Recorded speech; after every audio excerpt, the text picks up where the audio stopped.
All right, blah, blah, blah, test, test, test. So, hey, we're new year, new podcast. So, I mean, the weird thing about today is it's like a giant storm. So it seems like this just watching a TV show and doing a podcast is really taking a back seat to just this day. Yeah, This day in general. first winter storm, January 2nd. Boy, Yeah. beat that. Yeah, I mean, for Canada, yeah, it's pretty good. Oh, it's Can't complain. amazing. It's just amazing. We took a little break for the holidays, for Christmas and stuff, and then I guess our last episode we swapped over and did tagged in to do an episode of the Buffy podcast. Which one thing I meant to mention on that Buffy podcast, but I forgot at the time. Isn't it weird how at the end of that musical, when they reveal that it was Xander who had the amulet that brought the singing, dancing demon to town? But like that wasn't just, they treat it like a joke. Like, yeah, I thought it would just be, we just sing and dance. But people died. They danced to death. And those deaths are Xander's fault. And they never bring that up ever again. I don't know. I just think that's a little weird. It's better if you don't think about it too much because it's like, what the hell? But then, Yeah, I don't think you're supposed to overthink that. so this week, going back to the 50s, this is weird because I never heard of this show ever. It just has a funny name. It's called Space Patrol. Like, what a classic name, right? Like, what could be more? Space Patrol. So what year are we talking? So let me see. It was a science fiction adventure series set in the 30th century. So we get to see what their idea is of what the 30th century is going to be. It was on ABC from 1950 to 1955. And I managed to find the very first episode. But although the very first 30-minute episode, because there were weekly 30-minute episodes and daily 15-minute episodes of this. So they made, let me see, I've got it listed here somewhere. By the end of the run, 210 of the 30-minute ones and almost 900 15-minute episodes because they were on every day. They turned it into a radio show in 1952, and apparently it was initially for young audiences, so since we're watching the first one, it'll probably be a bit kiddie.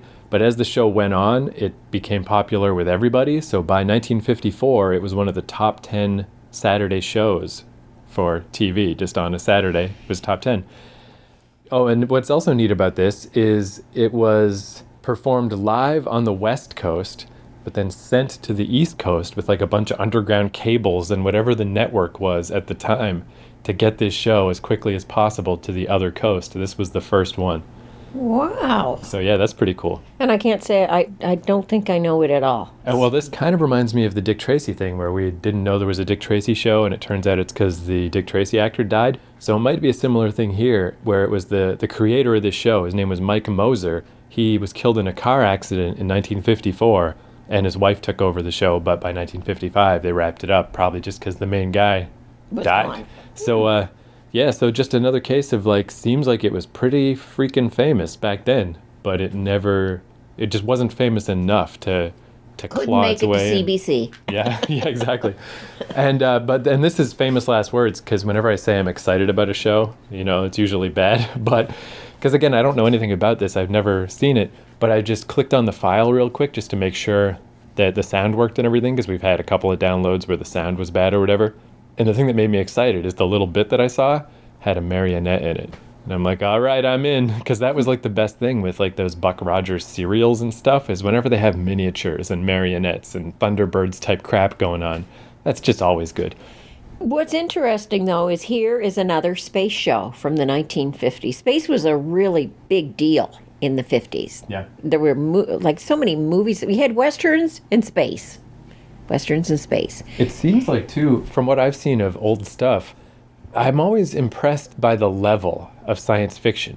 Like, if you go back to old dramas, they're, kind of simple by today's standards, and old comedies, maybe they're funny, maybe they're not. Those westerns are, like, really obvious and by the books, and, like, they're hassling the school marm, let's go round up a posse, just dumb shit.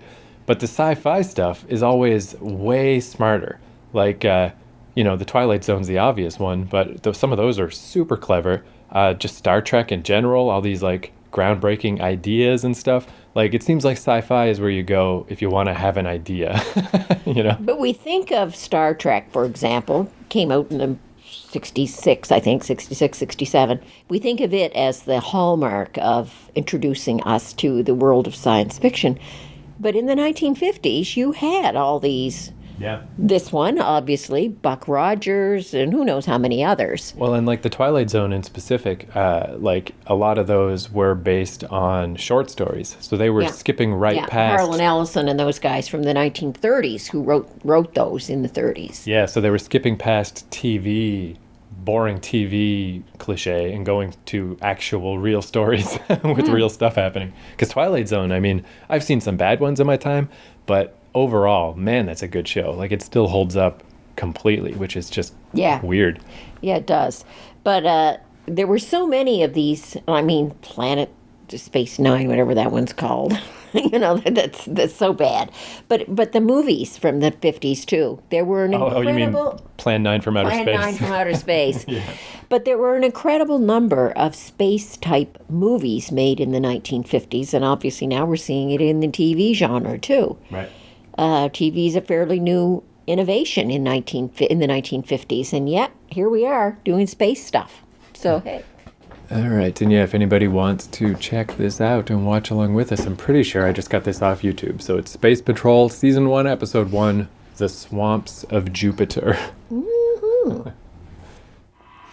pretty cool looking Jupiter. Well, this is already cool. Because already I'm thinking, like, how'd they do that? Oh, yeah, look, little miniatures going by and stuff. A little fake town. Oh, yeah, this is the best. I love stuff like this. Dad, this is New York. I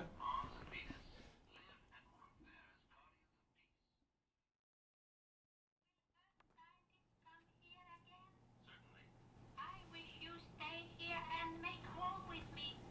I'm afraid I can't, Joe. The Galasphere is my home. But I'll be back to see you one day. So yeah, that was definitely Yeah. pretty cool. So yeah, because again, like the clip I saw when I was testing it was just for a second. So I just saw like a quick puppet or And whatever. look at even this ending here.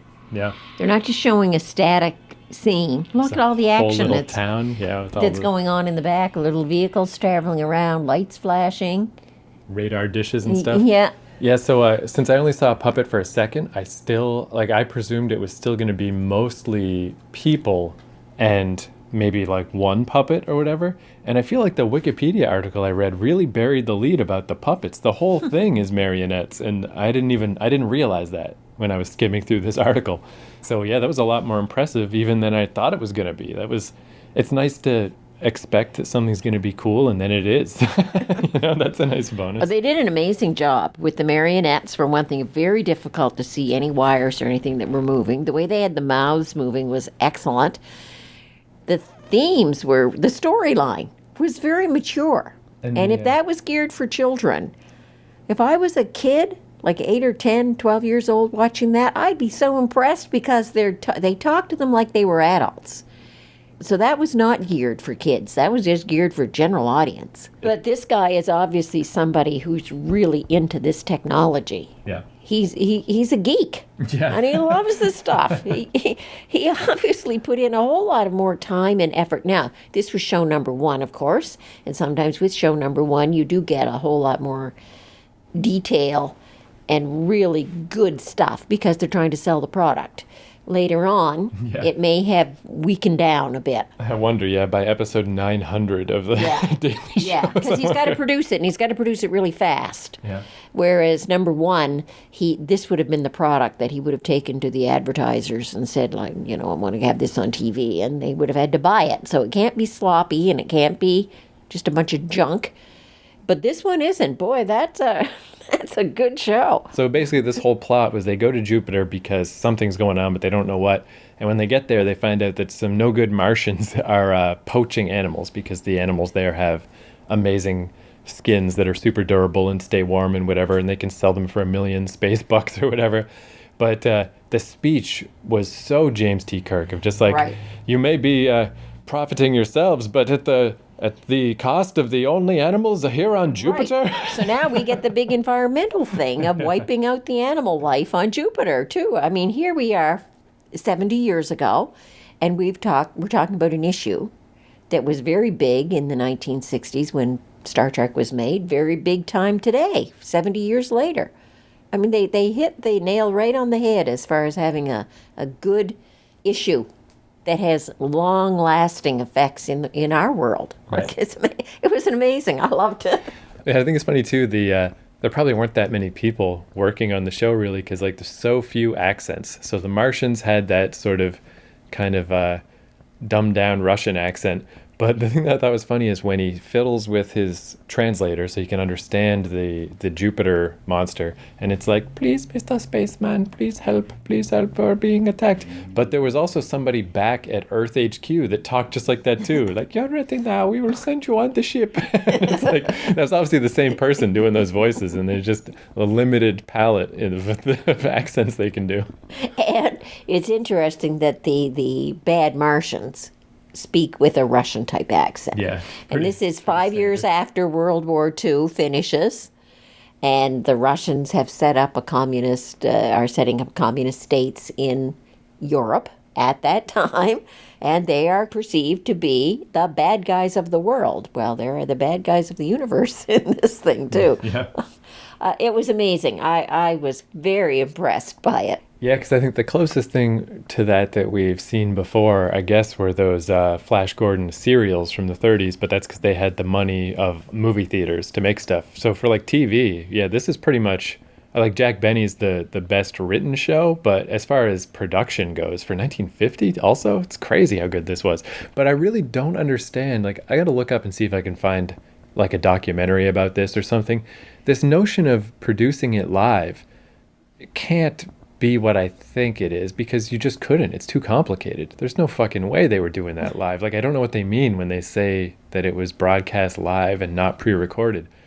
Yeah, that's a nice feeling too. Like, you can just feel when, especially something that was mass produced like this, like every day, that's the perfect opportunity to cheap out on it. Like, I don't know if you remember those cartoons from the 60s, but like the Merry Marvel Marching Society, like Spider-Man and Thor, and like that's where, I think that's where the Spider-Man theme song, Spider-Man, Spider-Man, and they were really cheap and really badly animated. Very all two-dimensional. Yeah. They took what had been a three-dimensional type character, let's say Bugs Bunny, Daffy Duck, those guys from the 30s and the 40s, which were so well developed, and they dumbed it down to absolutely two-dimensional and just badly, and repeat scenes. Yeah, reusing animation, bad animation. You know, in general. you'd see Spider-Man swinging from that same building to the same building. Yeah. Every time he needed to swing, he swang from the same building to the same building. Whereas, like really with this cheap. show, I don't feel any of that. Like, I don't feel like they cut a corner anywhere. Like, they went out of their way not to. And it's like, man, you guys really put your back into this. Holy crap. They put a lot of detail into this thing. This was incredible. This was like watching an animated version of Star Trek. Yeah. This makes me curious, too, about the more obvious connections would be like Thunderbirds and stuff, those other puppet shows. Yeah. But I think those were later, too, because they were in color, weren't they? They're later. Those Thunderbirds would be, I'm going to say, 63, 64? And again, the puppets were almost identical to these puppets. The big eyes, the very thin little, almost pipe cleaner type design with clothes on them. And that funny little way that they walk. Yeah, the little walk. Yeah, lifting up the knee, putting down the foot, and up the knee, putting down the foot.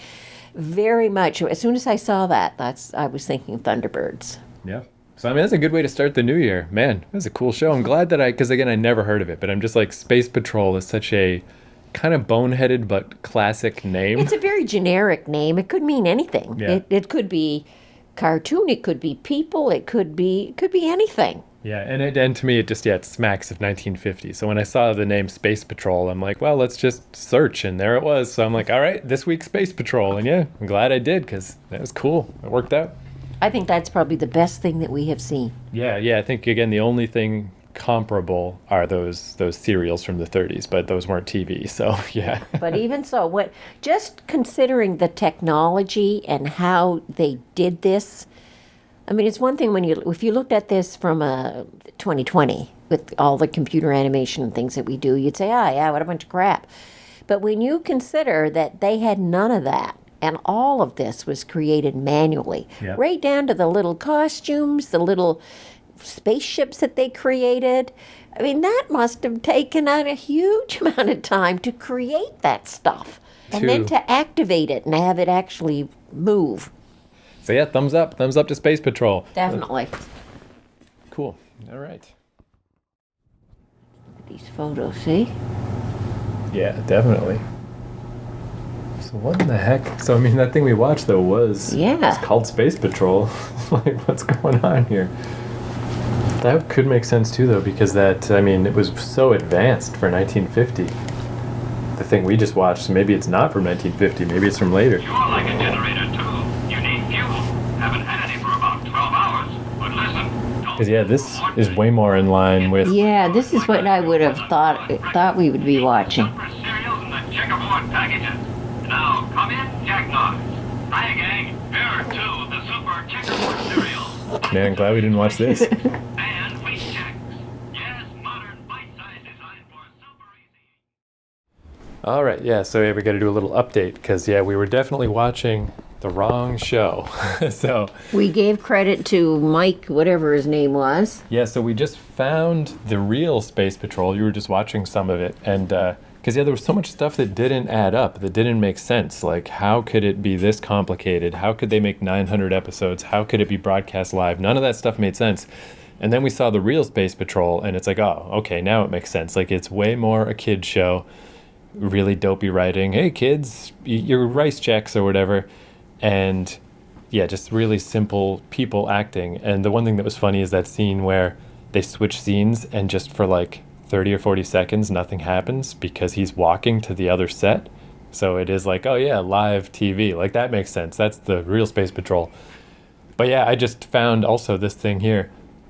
See, I don't even think, maybe it's that one. See, this one says this series also is known by its U.S. title Planet Patrol to avoid confusion with the 1950s American live-action series of the same name. Yeah, so this was a British show that only went 39 episodes, which Right. makes a lot more sense. And it is original release 1963, which fits in more Yeah, that's way later. with the tone of what we were saying the earlier show was like. We just watched a little bit of the 1950s show, the live-action show with humans in it, not nearly as effective as this one was. The other thing that's interesting is, yeah, the person who made this fabled nerd we've been talking about, who made this great show, Roberta Lee. Program creator Roberta Lee. And apparently she was the first woman in Britain to have her own film production studio. So she was quite a go-getter. And yeah, but yeah, that all makes so much more sense, because like there was just no way for the Marionette Space Patrol for that to have come out in 1950 and to be a daily thing and to be broadcast live, like, and none of that added up. So I'm glad that we sorted that out, because yeah, it's like, Yeah, this says Planet Patrol. It was a children's cartoon show with puppet marionettes. The concept was an interplanetary organization of men and women from Earth, Mars, and Venus patrolling the solar system to maintain the peace in the year 2100. Yeah, First which- episode, April 7, 1963. yeah, so way later. That makes sense too, because I remember I said right before we turned it on that it takes place in the 30th century, and then the first thing the voiceover said was the year 2100. So I'd been paying attention, I guess, but I just didn't. Why would there be two shows called Space Patrol? Like, I didn't even think twice. I just like, oh, I'm sure this must be it. And we watched a little bit of the real Space Patrol, the human action thing. Ugh, I wouldn't be bothered with it. Yeah, I don't think we need A to. piece of crap. No need to circle back to that. Yeah, so I think it's more just lucky that we accidentally got the wrong Space Patrol. You know what? This is good too. This makes me think that once we get out of the early 50s, TV is going to be a lot better. Because, like, if this was 1963, it is way better than 1950s See, TV. this is when the first Doctor Who came out, 1963, 62, 63.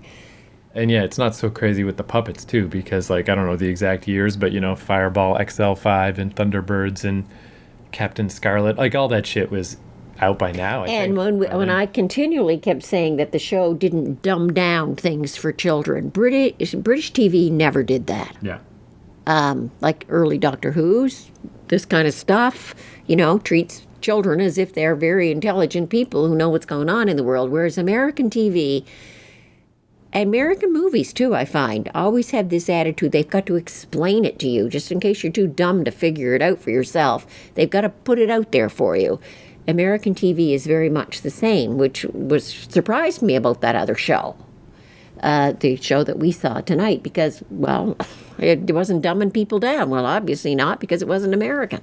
Yeah, and that 1963 date really does make a lot of sense. Like we're only 15 years before Star Wars, you know. It's not that big of a gap, where 1950 is a big gap. Yeah. So- Yeah. And we're like 3 years. 1963, we are 3 years, 4 years before Star Trek. Right. So good. I'm glad we cleared that up, because, yeah, it's like, how is this magical show this amazing? And yeah, now we know why. It's because it's from the future. We jumped ahead in the future. All right. So, yeah, that was a happy accident then, I guess we'll just call that week. Still a nice way to start off the new year. But yeah, 1950s TV is still not at this level. So, Yeah. Well, kudos to her. Oh, look at this. In the 1950s, Roberta Lee worked on animated puppet TV shows with Jerry Anderson, later the creator of Thunderbirds. so it all came out of the There. same place. Nice. That's why those puppets resemble the Thunderbird puppets so much. Cool. Well, I'm impressed with her. Yeah, totally. Yeah, it's funny too to then just like snap back to the real Space Patrol and just how immediately pandering it was. Like, hey kids, welcome to the new adventure where me and Happy are going, and it's like so saccharine and lame. So, yeah, definitely British Space Patrol is way better. Or Planet Patrol. Like, so I guess that's where the wires got crossed, just the British name versus Yeah. the American name. But yeah, I'm glad I clicked on that one. Because it was like a 50-50 chance that I was going to click on something called Space Patrol. So I'm just glad I clicked on the right I'm glad one. we clicked on this one rather than, because what I just watched of the real Space Patrol with the humans in it, nothing special. Yeah, cool. All right, well, there, the mystery of Space Patrol has been solved.